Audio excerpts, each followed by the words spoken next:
नमस्कार, खबर बिहार में आप सभी का स्वागत है। मैं हूं आपके साथ अंजलि आनंद। सबसे पहले बात कर लेते हैं उस मुद्दे पर जिसे लेकर आप देख रहे हैं पिछले कुछ दिनों से पूरे देश में सियासत भी गर्मा चुकी है और ये मुद्दा लगातार चर्चा का विषय बना हुआ है। जी हां, बात कर रहे हैं ज्ञानवापी मुद्दे को लेकर। आपको बता दें कि ज्ञानवापी पर सियासी ज्ञान इन दिनों काशी से बिहार तक पहुंच गया है। भले ही सर्वे काशी में हुई हो, लेकिन उसके बाद देश भर में सियासी बयानबाजी का दौर शुरू हो गया। इससे बिहार भी अछूता नहीं है। कई मंत्री और विधायक तरह तरह के बयान दे रहे हैं जिस पर सियासत लाजमी है। काशी में सर्वे पर बिहार में सियासत हुई है और बीजेपी के कई नेता इस पर तीखे बयान दे रहे हैं। वाराणसी की ज्ञानवापी मस्जिद में शिवलिंग का दावा किया जा रहा है। मस्जिद के बाद नंदी की मूर्ति के पास बने कुएं का भी सर्वे। कोर्ट ने तालाब के आसपास जाने से रोक लगाई है। वजू पर भी कोर्ट ने फिलहाल पाबंदी लगाई हुई है। सिर्फ 20 लोगों को ही नमाज पढ़ने की परमिशन दी गई है। तो बता दें कि वाराणसी की ज्ञानवापी मस्जिद में हुए सर्वे के बाद टीम ने नंदी की मूर्ति के पास बने कुएं का भी सर्वे किया। इस बीच हिंदू पक्ष ने दावा किया है कि मस्जिद परिसर में वजू के लिए बने तालाब में शिवलिंग बना हुआ है। इसके बाद कोर्ट ने तालाब के आसपास के इलाके को सील करने का आदेश दे दिया और इसके पास आने जाने पर रोक लगा दी। वहीं मस्जिद में सिर्फ 20 लोगों को नमाज पढ़ने की अनुमति मिली है। इस मामले पर मुस्लिम पक्ष के वकील रईस अहमद अंसारी ने कहा है कि हिंदू पक्ष के इस दावे में कोई दम नहीं है। जिस जगह शिवलिंग मिलने का दावा किया जा रहा है वहां सिर्फ एक फव्वारा है और कुछ नहीं। अब इस पर सियासत भी गर्मा गई है। क्या कुछ प्रतिक्रियाएं सामने आ रही है, आपको वो भी सुनाते हैं।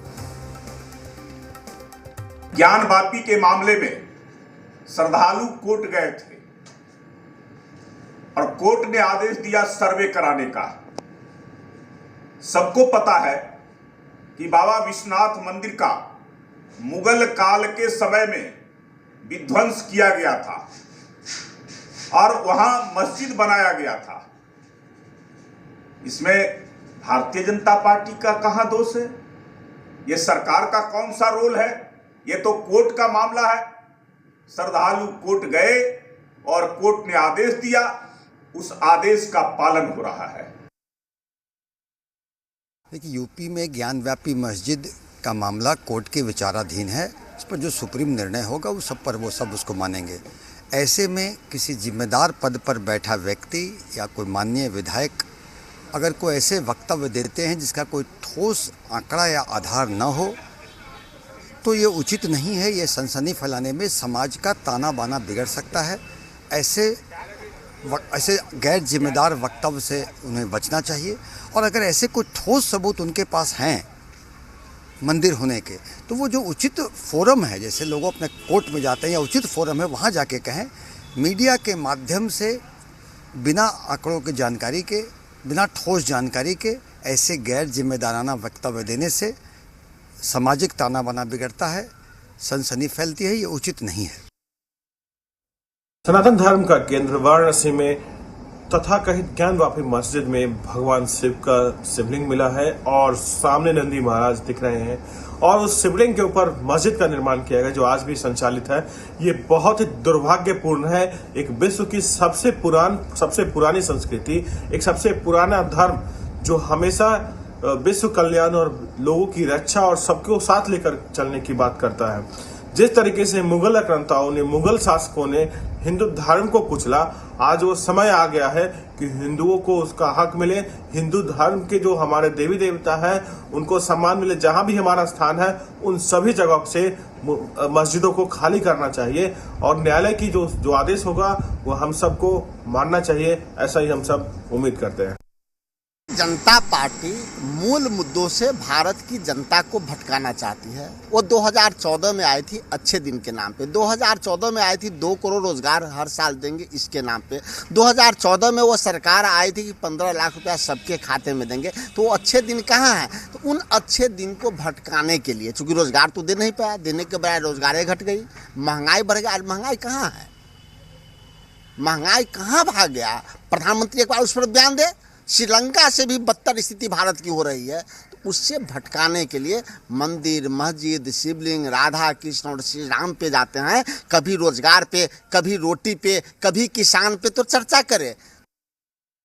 देश के प्रधानमंत्री जी जब से आए हैं तब से लगातार एक ही भाषा का प्रयोग कर रहे हैं, हिंदू मुस्लिम, मंदिर मस्जिद, हिंदुस्तान और पाकिस्तान, और ये कह कर करके, और जो असली मुद्दा था इस मुद्दा से लोगों को भटका रहे हैं।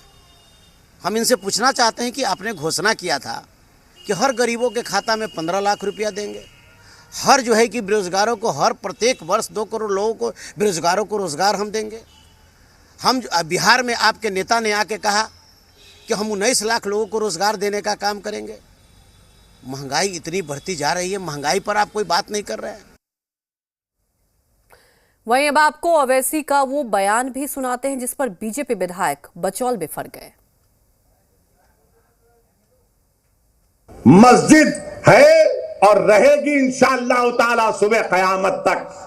ज्ञानवापी मस्जिद थी और जब तक अल्लाह दुनिया को कायम रखेगा मस्जिद रहेगी इंशाअल्लाह ताला। ज्ञानवापी में शिवलिंग मिला है। ज्ञानवापी का अर्थ होता है ज्ञान का कुआं, ज्ञान का कुआं। ओबीसी साहब सुपर जिन्ना नहीं बने, वो मंदिर था, विश्वेश्वर भगवान का मंदिर रहेगा। और 30,000 ऐसे मंदिर हैं जो सौंपना पड़ेगा। अभी तो झांकी है, काशी सारा देश बाकी है। तमाम जानकारी के साथ हमारे साथ ब्यूरो चीफ रजनीश लाइव जुड़ चुके हैं पटना से। रजनीश, देखिए, एक मुद्दा जो पूरे देश में एक बहस का मुद्दा बन चुका है, लाजमी सी बात है इस पर सियासत भी हो रही है और सियासत पुरजोर तरीके से हो रही है। बिहार भी अछूता नहीं रह गया है, लेकिन एक महत्वपूर्ण सवाल देखिए हमेशा से उठता है कि क्या ये जो मुद्दे हैं ये सिर्फ राजनीतिक मुद्दे हो गए? क्योंकि देखिए अभी कुछ भी कह देना जल्दबाजी होगी क्योंकि मामला सुप्रीम कोर्ट में है, लेकिन बिहार की सियासत बिल्कुल गर्मा चुकी है। रजनीश, बिल्कुल, देखिए अंजलि, जिस तरीके से ये मुद्दा है इसको लेकर राजनीति गर्मा गई है और राजनीतिक बयान जो है राजनीतिक पार्टियों के वो भी गर्म है। और ऐसे में अपने अपने हिसाब से राजनीतिक पार्टियां जो हैं वो बयान दे रही है जो कि उनके जो समर्थक है या उनके जो लोग हैं उनके हिसाब से वो मुफीद हो, यानी वोट के हिसाब से मुफीद हो। तो जाहिर तौर पे ये मसला जो है, पूरा मसला जो है वो कोर्ट के अधीन है। कोर्ट साक्ष्य के आधार पे काम करती है और कोर्ट जो निर्णय देती है वो अपने हिसाब से वो निर्णय देगी। तो जाहिर तौर पे इसमें जो राजनीतिक बयानबाजी है, और कई ऐसे बयान आपने देखे होंगे चाहे वो किसी भी पक्ष के हों, वो भड़काऊ से है। ऐसा जैसा कि आपने अभी ओवैसी जी जो है वो जिस तरीके से बातों को कह रहे हैं, या फिर दूसरे पक्ष जो है एक जो लाइन है हार्डकोर की, उस तरीके की लाइन है।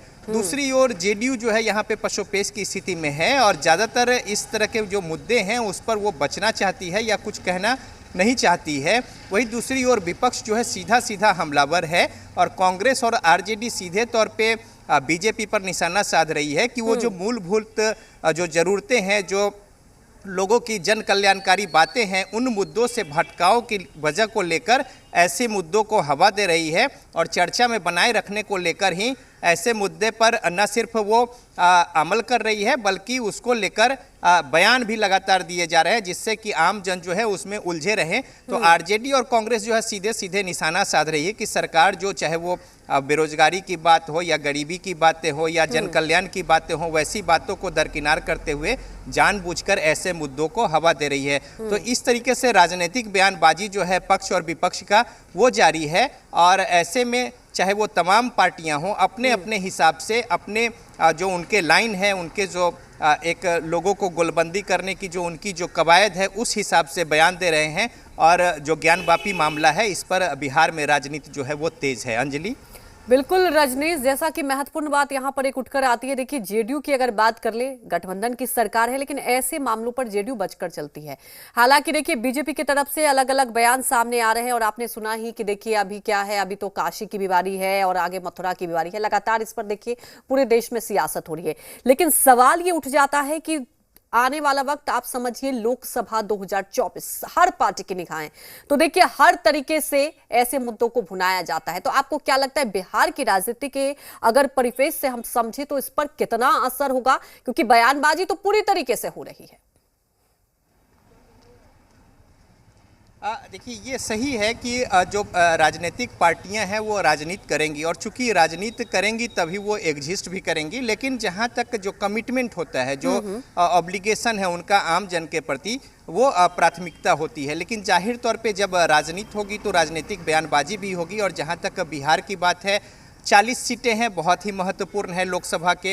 इसके अलावा उत्तर प्रदेश में जिस तरीके से एक बड़ा मेजर चंक है, तो इन तमाम बातों को ध्यान में रखकर सभी राजनीतिक पार्टियां जो है, चाहे वो विधानसभा के चुनाव हो या लोकसभा के चुनाव हो, इसको लेकर रीजनल पार्टियां विधानसभा को लेकर, और जो केंद्र में काबिज सरकार है वो लोकसभा को लेकर अपनी तैयारियां करती हैं। और अब समय कम है अंजलि, देखिए 24 में चुनाव है, 22 समझिए ये खत्म है, यानी 1 साल का जो मामला है 23 वो सिर्फ रह जाता है। उसके बाद तो कवायदे तेज हो जाती हैं और जो कुछ है उस पर फिर फील्ड में जाना पड़ता है। तो ऐसे में अब एक ब्लूप्रिंट जो है वो लगभग सभी जो आजकल हर तरीके का जो जमाना है, चाहे वो मीडिया हो या फिर डिजिटली या रणनीति या जो चुनाव को लेकर स्ट्रेटजी है, तमाम मसले मामले को लेकर नफ़ा नुकसान जो है वो देखा जाता है। और आजकल जो है इलेक्शन वो भी लोगों को गोलबंद करने से लेकर एक मैनेजमेंट जो है, चुनाव जीतना जो है, किस तरीके से रणनीति तैयार करनी है, कई सारी जो अवयव है वो इसमें अब शामिल हो गए हैं पहले की बनिस्बत अगर बात करें तो। उस हिसाब से अंजलि बिहार जो है बहुत महत्वपूर्ण है। और इसी कड़ी में तमाम सारी बातें बनाना भी उचित है, और राजनीति दल अगर राजनीति नहीं करेगी तो क्या करेगी। लेकिन सवाल उठ जाता है कई बार रजनीश, इस तरह से बयान सामने आ जाते हैं, वाकई ऐसा लगता है कि वो लोगों की, कह सकते हैं आप, भावनाओं को ठेस पहुंचाना या एक भड़काने वाले जो बयान आते हैं वो वाकई कई सवाल उठा जाते हैं। हमारे साथ जुड़ने के लिए आपका शुक्रिया।